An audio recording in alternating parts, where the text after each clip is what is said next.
Stephen Carroll is back. Hello again, Hello, Stephen.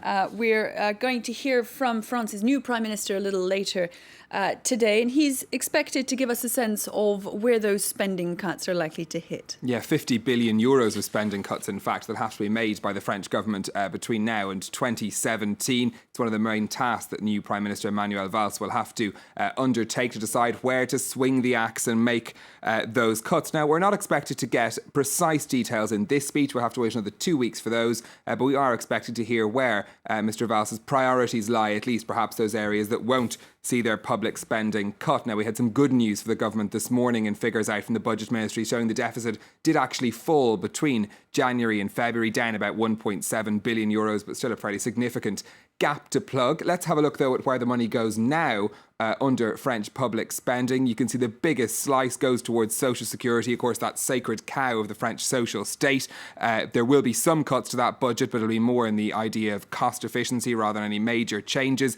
Public workers, administrators and state agencies, though, that budget expect to take a decent slice out of it too. There will be talk about reducing the number of state agencies, perhaps merging those that overlap or even closing some down.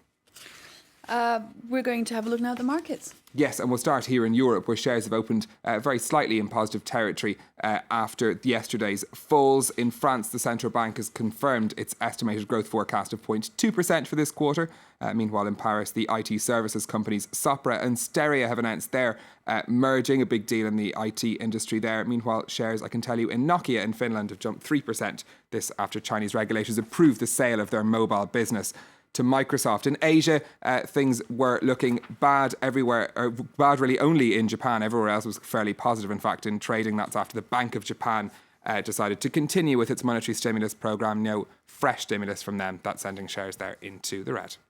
To the technology world next, Stephen, and an important day for PC users today. Yeah, that's right. Microsoft officially ending its support for the Windows XP operating system today. That means there'll be no more security updates for the 13-year-old piece of software. But many banks and governments are still using XP and could find themselves vulnerable to hackers as a result. Yuka Royer has the story.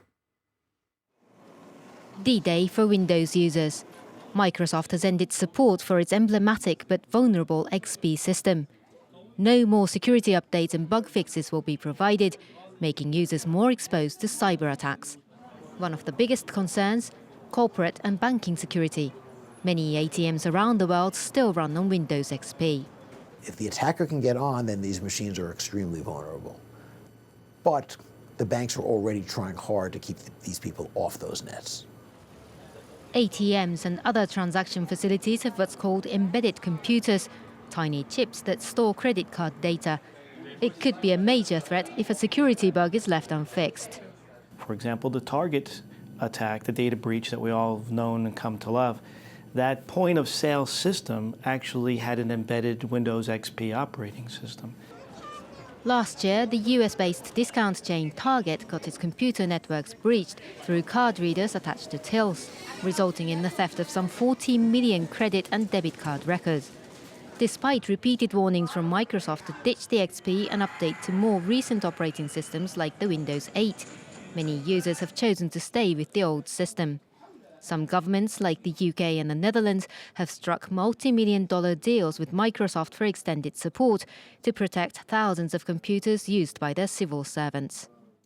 Now we're going to have a look at some companies' news, starting, Stephen, with some disappointing news for Samsung. Yeah, despite those Oscar selfies, Ellen DeGeneres, Samsung hasn't seen any great boost to its earnings. It says that operating profits will be less than $8 billion in the first quarter of this year, down on the same period last year.